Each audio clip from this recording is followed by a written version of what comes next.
passages in summation.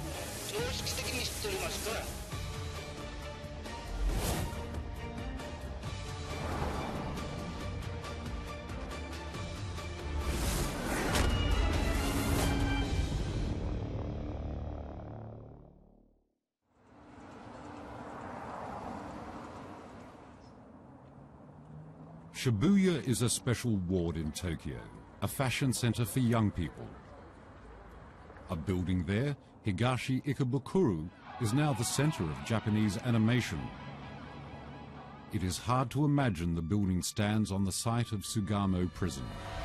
The prison housed major Japanese war criminals, while the International Military Tribunal for the Far East was convened in Shibuya.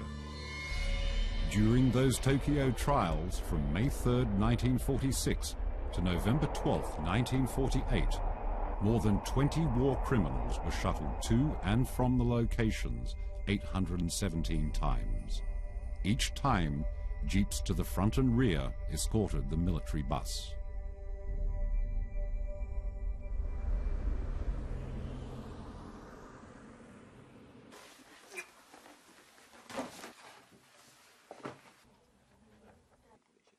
This is the 戦争裁判の日本の外交資料館が持っているものをとにかくコピーを取って、これは本当にごく一部です。これは巣鴨プリズンの全体の見取り図ですね。これがこういう形、この両方です。広げなきゃいけないんだけど、これが巣鴨プリズンっていう。当時の設計図みたいな。そうです、そうです。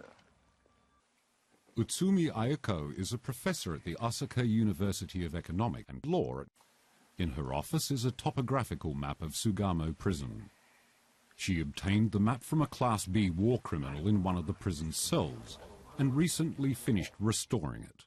こういうのを結局一人一人の記録もあるのと、それから政府やなんかの記録もありますから、その両方をやっぱり集めて、それで戦争裁判で何が裁かれて、それを私たちはそこから何を学んでいくのか。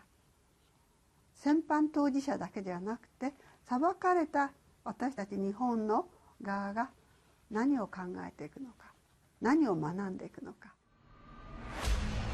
Sugamo Prison was built in 1895. Before World War II, Japan's political prisoners were locked up there. The prison was gloomy, cold, and horrible, known by few people. After Japan surrendered in 1945, it was taken over by the US Army. It was revamped in accordance with American prison standards. Air conditioners and heating equipment were installed. Meanwhile, the former Imperial Japanese Army headquarters building was reconstructed for the International Military Tribunal for the Far East. Meiju Ao, the Chinese judge at the Tokyo trials, described it in his diary. The court is grand indeed. No wonder Chief Prosecutor Mr. Keenan told me when we were in Shanghai, no court in the world is able to compare with it except the Supreme Court of the US. In 1946, judges and prosecutors from 11 countries gathered here to attend the trial of the century, the Tokyo trials.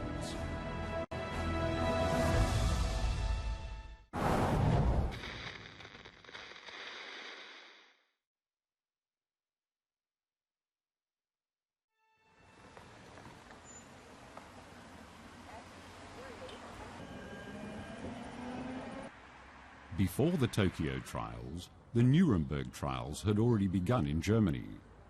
This is courtroom 600, where they took place. Holding the trials in Nuremberg was symbolic because it was where the Nazi Party held its annual rally. It was a warning to the world of what can happen when nothing is done to stand up to racist ideologies. After the war, Britain suggested executing major war criminals without trial because there was no precedent of international tribunals. During the American Revolutionary War, Major John Andre, the Adjutant General of the British Army in America, was captured by the Continental Army in 1778. He was put on trial by a military committee, which was set up by the Commander-in-Chief, George Washington, and later hanged as a spy.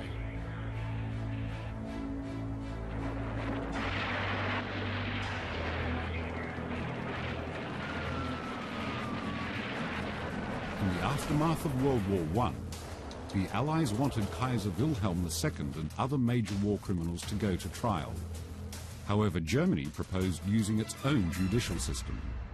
That the Germans at that time were able to convince the victorious powers that the Germans would lead these trials themselves. So in Leipzig, they had the so-called Leipzig trials, but the German Emperor, Wilhelm II, he was in the Netherlands, so he was in exile. He wasn't in Germany. The Allies were afraid a civil war would be triggered if Wilhelm II was extradited, which would have forced the Allies to intervene once again. Therefore, Germany's proposal was accepted, and a series of trials were held in Leipzig. They became known as the Leipzig Trials. Nach dem Ersten Weltkrieg auch den deutschen Kaiser Wilhelm II. Auch anzuklagen, auch durch ein internationales Gericht und für seine Verantwortung an der Entstehung des Ersten Weltkrieges anzuklagen. Das hat sich aber da noch nicht durchgesetzt nach dem Ersten Weltkrieg. 891 Germans were listed as criminals, but only 12 of those were tried and only 6 of those found guilty. The trials were quietly abandoned and regarded as a failure, as they did not function as an effective deterrent to German war criminals. In less than 20 years, another world war began. It was far larger and the human losses were immense. The failed Leipzig trials, however, had a great impact on the trials for World War II's war criminals. 二次大战还没结束的时候，反法西斯战线的一些国家的领袖之间就基本达成一个协议，就是战后一定要组织一个军事法庭，战争罪犯呢进行认真的审判。莱比锡审判尽管是个闹剧，但是某种程度上也是为后来的就是纽伦堡审判、东京审判提供了一个警示的作用。You have to be pragmatic. What were the alternatives after the war? You know, some people proposed to kill, I don't know, thousands and thousands of Germans in mass executions. And I prefer this kind of more or less fair trial, even if it's conducted by the Allied winners. The Nuremberg and Tokyo tribunals served as a basis for international criminal law. The Nuremberg trials took place from November 1945 to October 1946. Dozens of Nazi war criminals were punished. Robert H. Jackson, Chief Prosecutor for the United States, made his opening statement.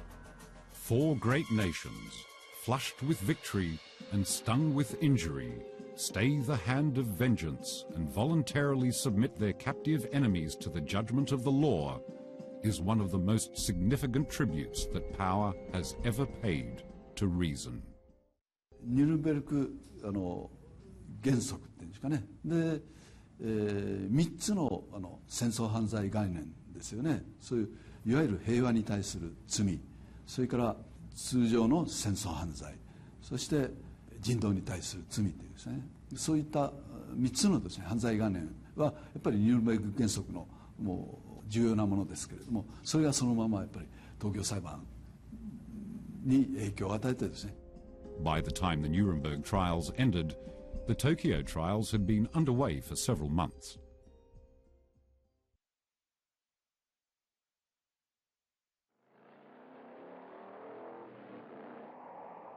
The IMTFE was convened on May 3, 1946. Escorted by American soldiers, defendants entered the courtroom in 2 lines.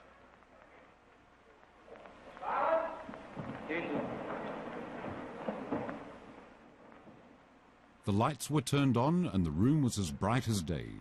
The courtroom was swarming with journalists. Arnold Brackman was a journalist with the United Press Association.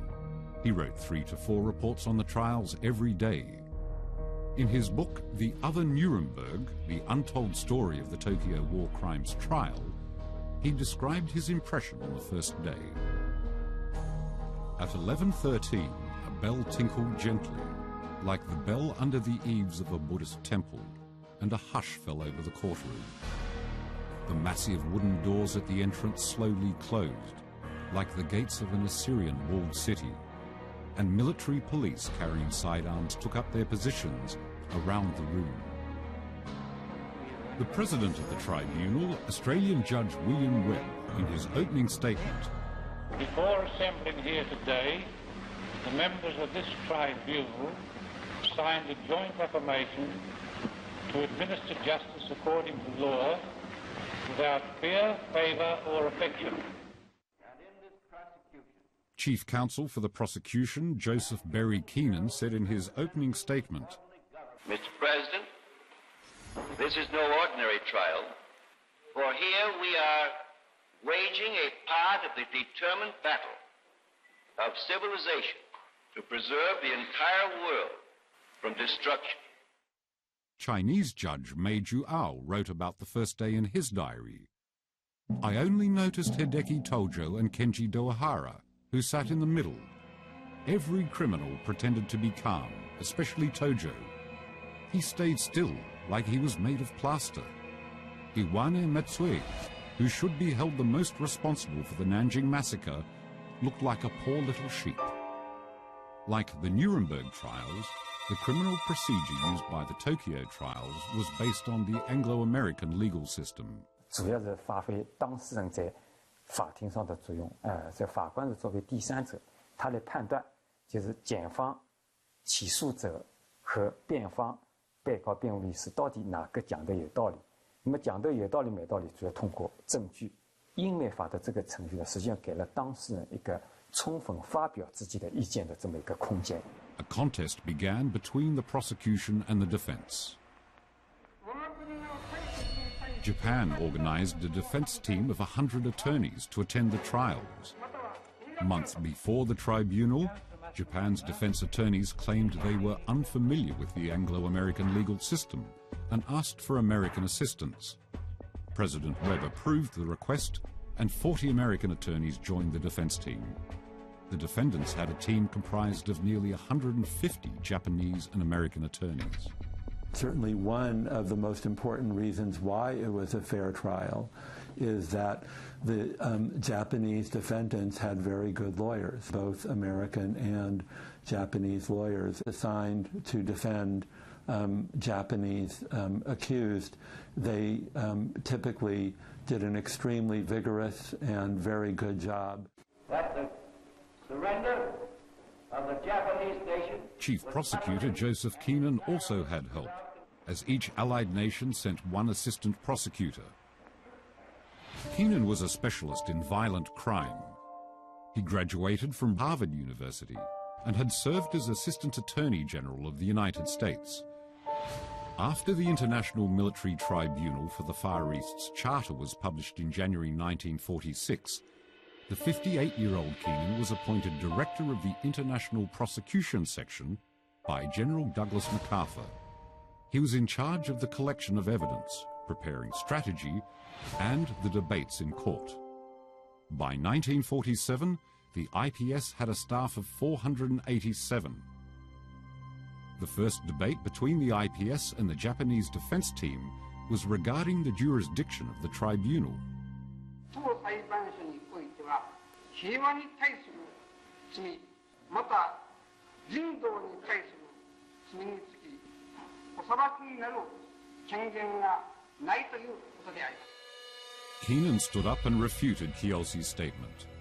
He said, Can it be that 11 nations, containing 1/2 to 2/3 of the inhabitants of this earth, having suffered through this aggression the loss of a vast amount of their resources and deplorable and incalculable quantities of blood due to the crimes of murder, brigandage, and plunder, are now totally impotent to bring to trial and punish those responsible for this worldwide calamity? actually, very important are the Geneva Conventions and the treaties of The Hague. They were all already before the First World War. And then there is another treaty which became very important, that is the Briand-Kellogg Treaty. In 1928, the American foreign minister and the French foreign minister, they agreed that if their countries had problems, national conflicts with other countries, they would solve them peacefully. So Japan also signed the treaty, the Briand-Kellogg Treaty, and so this is an important fact also for the International Military Tribunal in the Far East. In addition, the Japanese defense team believed that individuals should not assume responsibility for what the country did.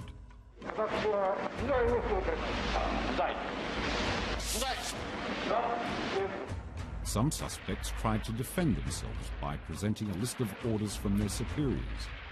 Others said they only made decisions, but had not killed anybody directly. That's so obvious that this is illegal and that this is violating law, that this defense is no more valid.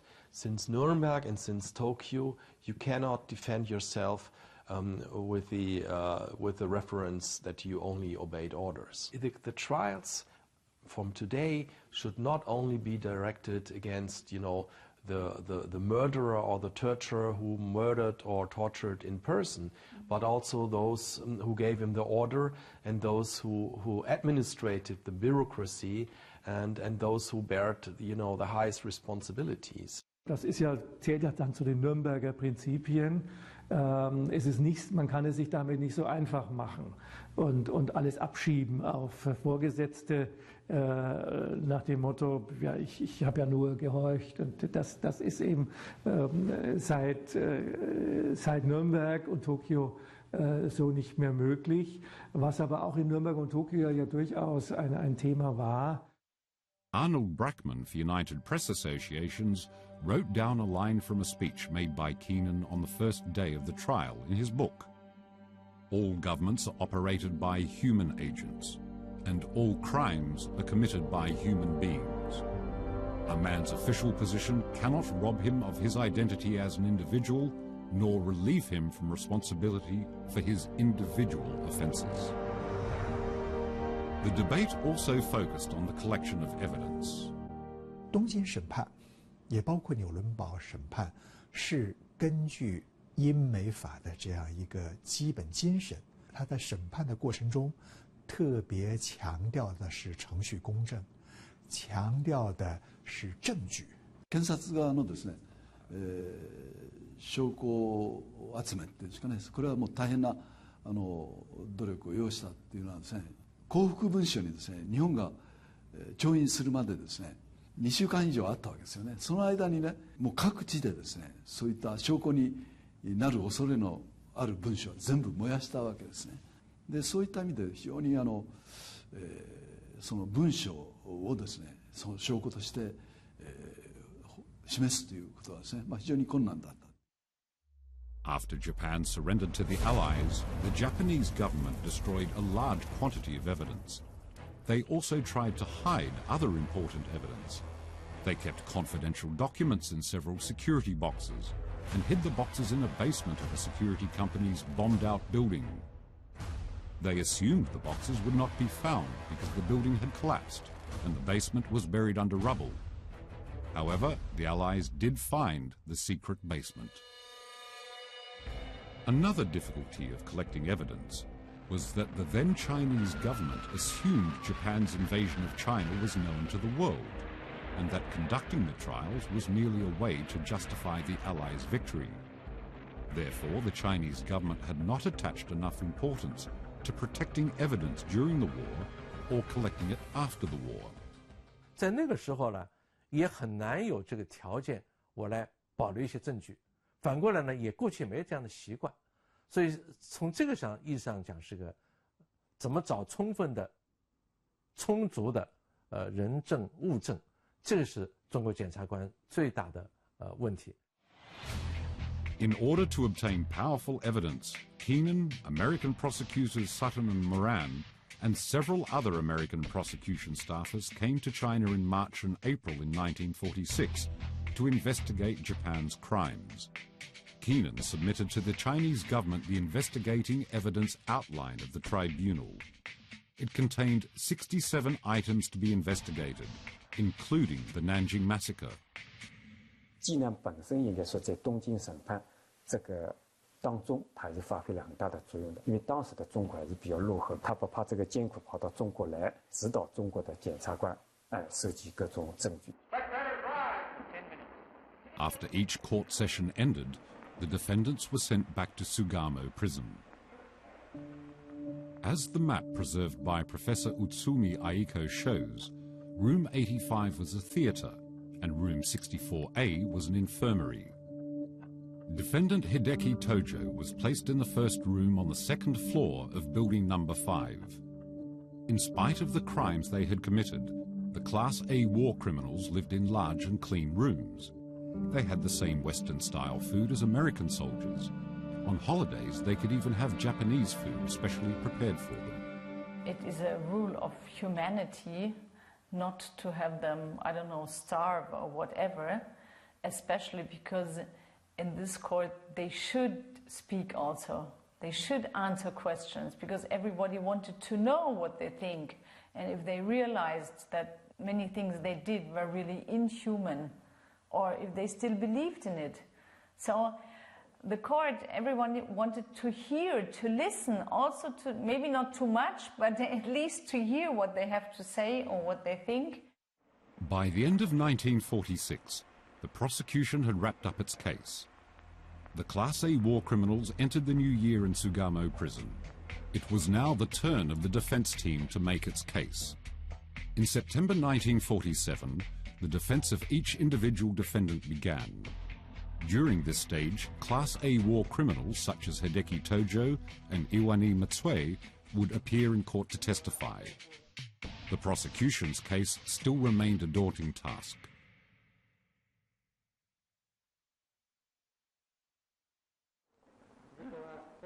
Witnesses for both sides played crucial roles during the tribunal.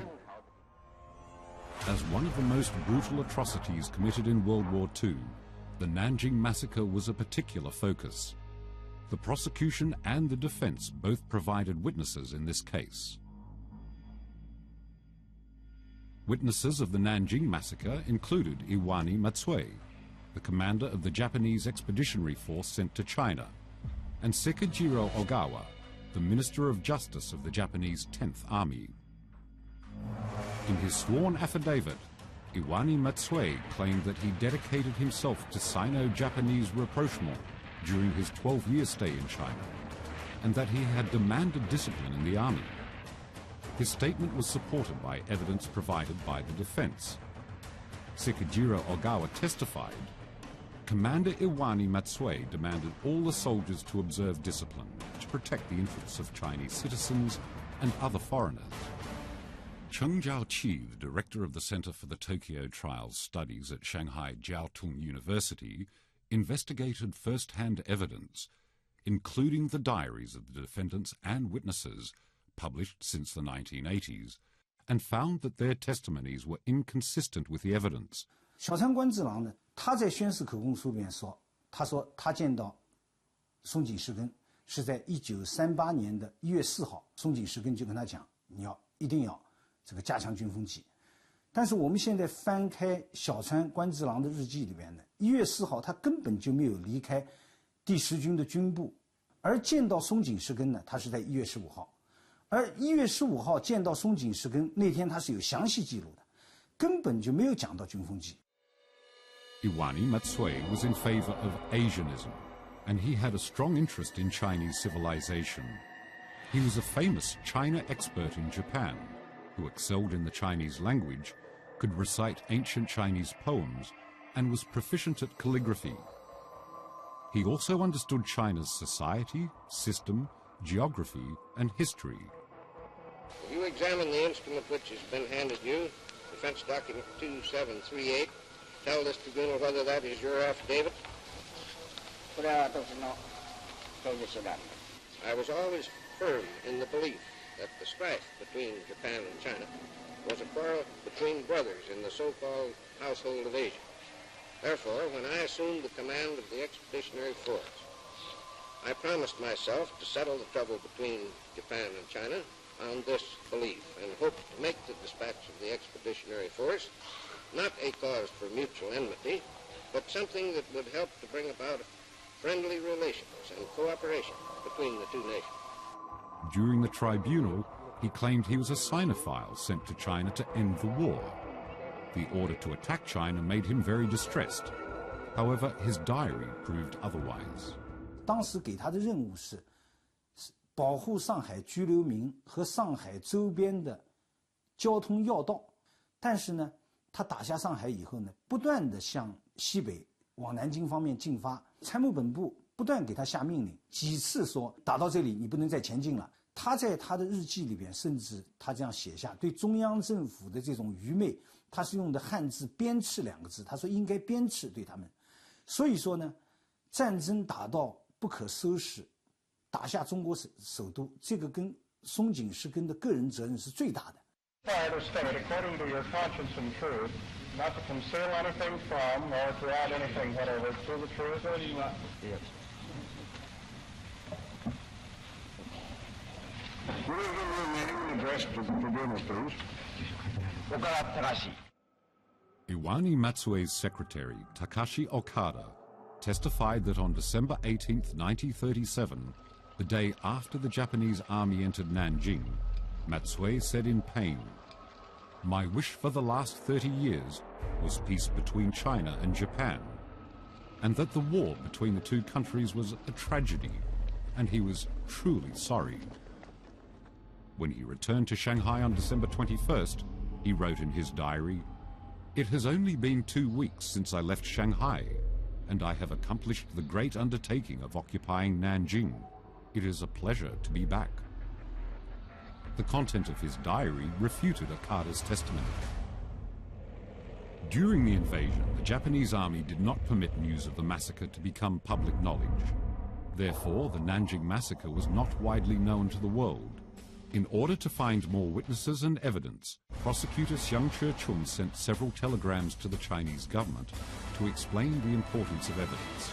他们去的第一件事情，我们现在也看到发回来的很多电报，都是希望国内尽快的提供日本这个军人在中国各地方的暴行、各地方的罪证。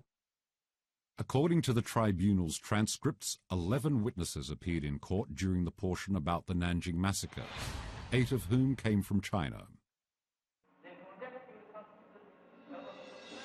Arnold Brackman of the United Press Associations recorded a number of speeches made by Chinese witnesses in his book.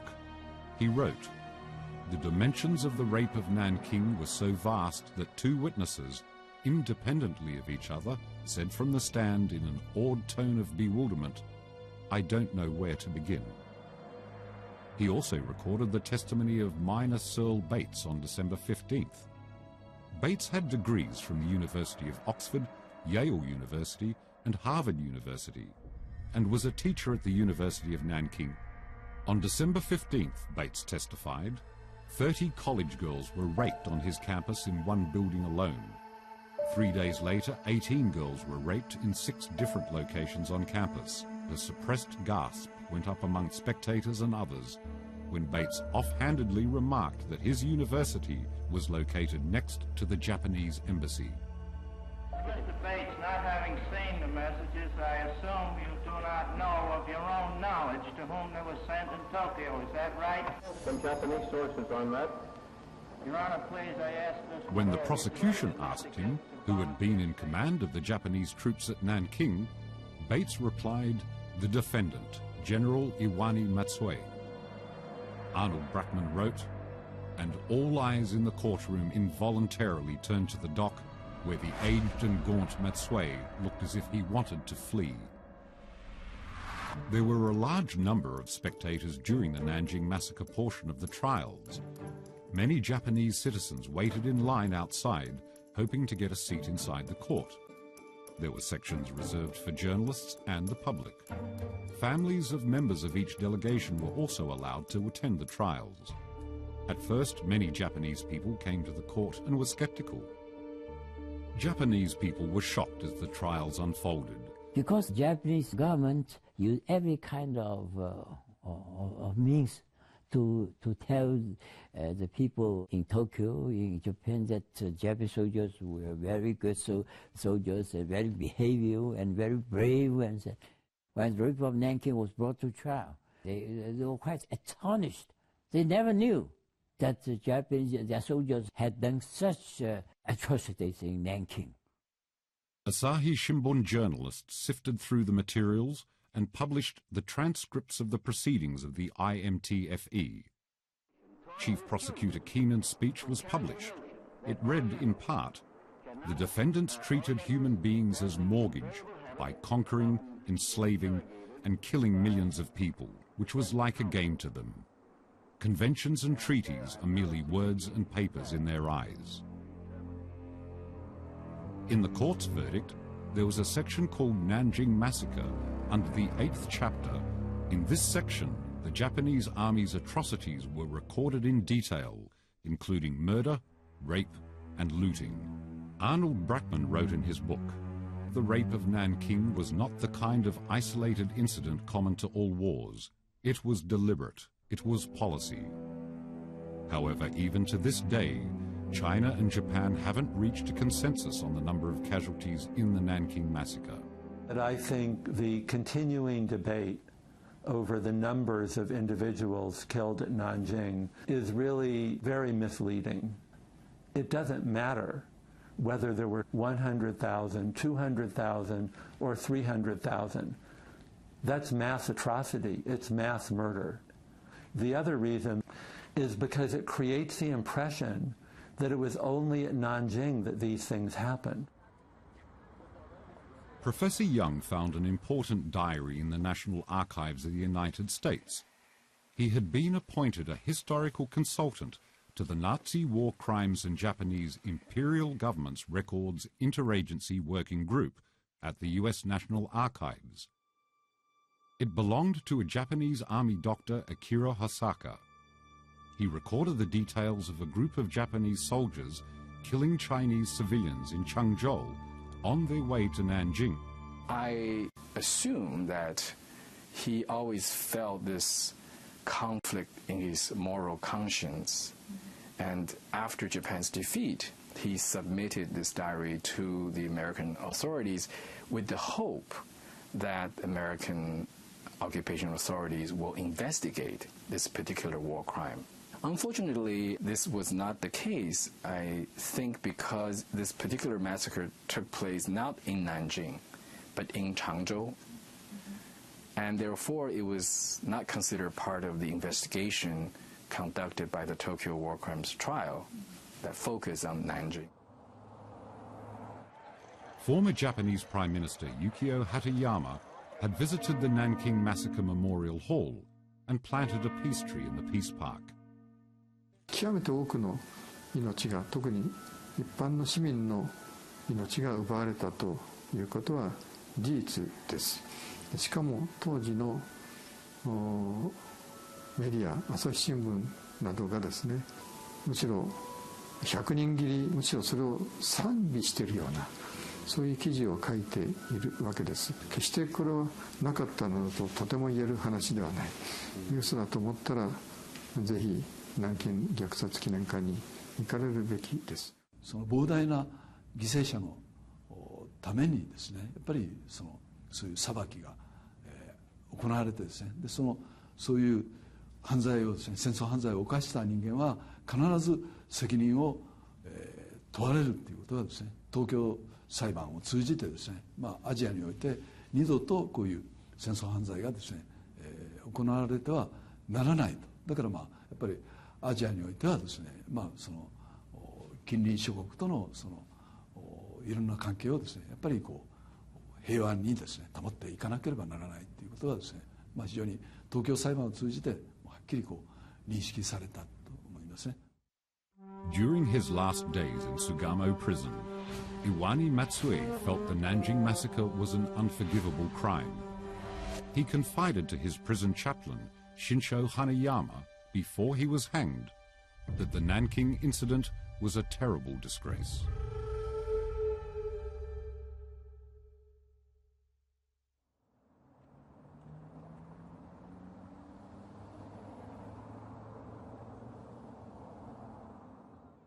Oskar Schneider, former federal minister of building in Germany, is 89 this year. He joined the army in 1944. In a battle against the Allies in Berlin, he was captured, but was soon released since the Allied troops thought he was only a child. Der Krieg war so grausam. Wissen Sie, es gibt fast keine deutsche Familie, wo nicht ein Toter zu beklagen ist. Und dann haben wir 12,5 Millionen Vertriebene Deutsche aus den Ostgebieten. Ich habe es erlebt, wie die gekommen sind. Alles, die hatten nichts mehr. Es waren 14 Millionen Wohnungen waren zerstört. Und fast 14 Millionen sind dazu noch gekommen. Die Leute mussten zusammenrücken. After the war, he majored in law at college. The Nuremberg trials took place during that period of his life, and he followed the news closely. Und ich wiederhole mich, Jackson hat gesagt, nicht ich klage an im Namen des Gerichts, sondern ich klage an im Namen der Civilization, der kultivierten Menschheit. Die Menschheit, die Völker der Welt wollen Frieden. Die Völker der Welt wollen die Beachtung der Menschenrechte. In Tokyo, Japan, 86-year-old Hiroshi Yamaguchi still keeps letters from his father, who was an engineer with Mitsubishi Corp during World War II. His father was later forced to enlist in the kamikaze special team attack and died in the war. じゃあ天皇のためになんで死んだのかとかなってしまうわけでしょ。だからもう完全にあの時は囲いの中だけの世界ですから、その囲いの軍国主義の囲いの中だけで他のことを考えたらちょっと今の時代でも話できないですね。Dr. Schneider and Mr. Yamaguchi were young when the Nuremberg trials and the Tokyo trials concluded. The final judgment was of great significance to people like them who had experienced the trauma of war. Although the criminals tried all possible means to defend themselves and stalled the trial process, the tribunal finally came to an end. On April 16, 1948, President William Webb declared that the court would adjourn until verdict day. From the courtroom to the judge's deliberation room, the task of writing history fell on the shoulders of the 11 judges. 那么判决书不像我们现在，判一个罪犯就一页纸，可能2-3页纸一个判决书就有，因为他这个判决书呢，都是几十页、几百页的这种判决，那他要把整个来龙去脉讲清楚的，所以判决书也是他有一个法官开法官会议，基本上对一些刑达成协议。那么这个达成一致意见就一般简单多数。Under the influence of different law systems and having different understandings of international law, the 11 judges held widely divergent views on the verdict. Chinese judge Mei Juao demanded Kenji Dohara, Seishiro Itagaki, and Iwani Matsue be severely punished. President Webb asserted that all defendants should be banished to a deserted island, like Napoleon. The American judge Myron Crane agreed with the death penalty, but his attention only focused on criminals who waged the Pacific War and those who abused American prisoners of war. French judge Henri Bernard disagreed with imposing the death penalty because France had abolished it. Filipino judge Delphine Yarania, survivor of the Bataan Death March, insisted that all defendants should be sentenced to death. 国际法庭呢，也不是一般的民事或者刑事法庭，是吧？它更除了是一个法律场合之外呢，它还是一个外交场合，一个各种政治和国际势力博弈的那么一个场合。在这种情况下呢，各国的法官分别在维护自己国家的利益。Among the 11 judges, the Indian judge Radhabinod Pal's opinion was the most startling. He believed the Class A war criminals were not guilty. パール判事は極東国際軍事裁判は違法の裁判だと考えました。全員無罪っていうのは政治的な理由があります。それはパール判事が、簡単に言うと日本が起こした戦争は満州事変とか太平洋戦争とかはアジアを解放するための戦争だという思想を持っていた。During World War II, Japan had supported India's independence movements, railing against British colonial rule with the slogan, "Asia is for Asians." Judge Powell wrote a conclusion of hundreds of thousands of words, claiming that the Class A war criminals were not guilty. Justice Powell failed in the most fundamental duty of a judge. He was not impartial, he was not independent, and he did not make his decision on the basis of the evidence at the trial. That is in the record because he, as I said, he announced to his fellow judges before the trial began what his decision would be. In doing that, he violated the most basic principle of judicial ethics. And to my mind, if he had been responsible as a judge and had integrity as a human being, he would not have accepted the position of judge on the trial because he knew what the decision was before the trial started and was therefore not impartial. Japanese people were deeply grateful to this Indian judge. In 1975, a Powell Memorial Hall was built in Hakone, a small town near Tokyo. A Japanese version of Powell's dissentient judgment is there. There is also a stone statue of him in Yasukuni Shrine. ニュルベルグ裁判と東京裁判が重要である、その意義がある。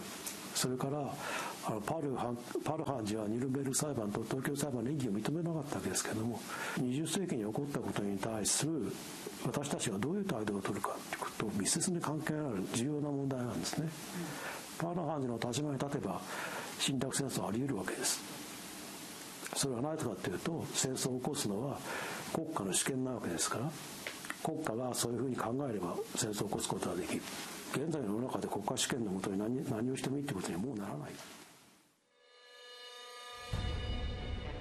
In cases where the judges opposed each other, the majority opinion from 7 judges of the United States, Britain, Russia, China, Canada, New Zealand, and the Philippines was adopted at the end.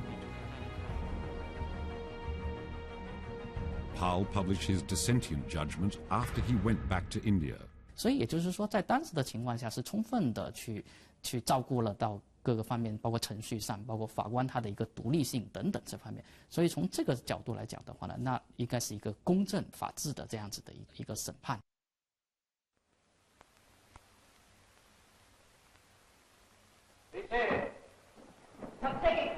On November the 4th, 1948, the judges entered the court and announced the verdict, conclusions respectively. Of the International Military Tribunal for the Far East. We do not intend that the Japanese people shall be enslaved as a race or destroyed as a nation, but stern justice shall be meted out to all war criminals, including those who have visited cruelties upon our prisoners.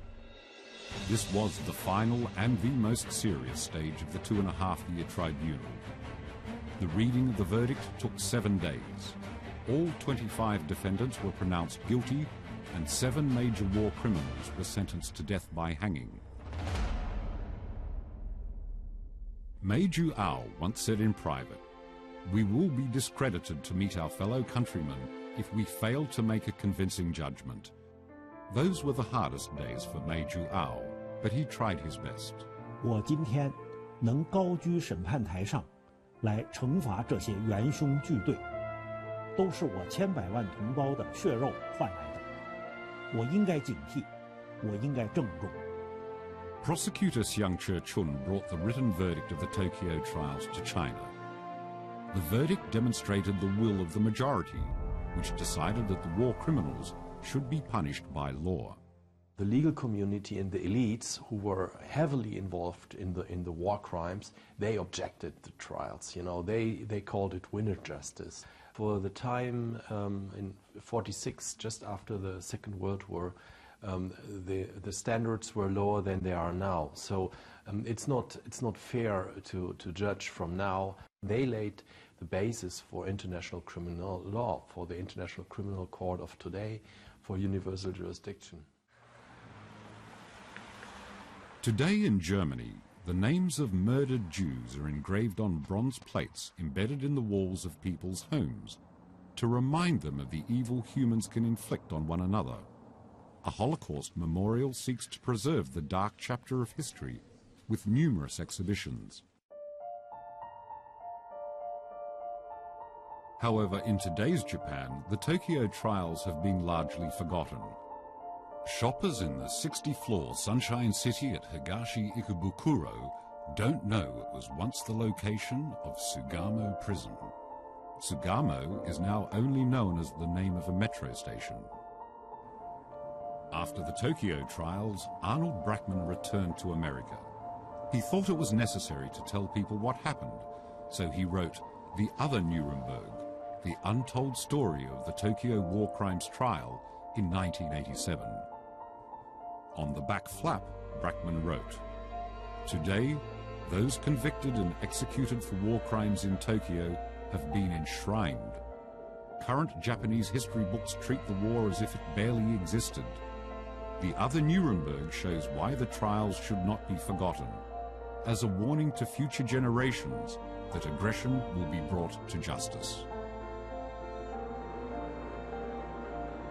More than 70 years have passed since those dark days in Europe as well as in Asia during World War II. While people may have forgiven what happened in the past, history must not be forgotten.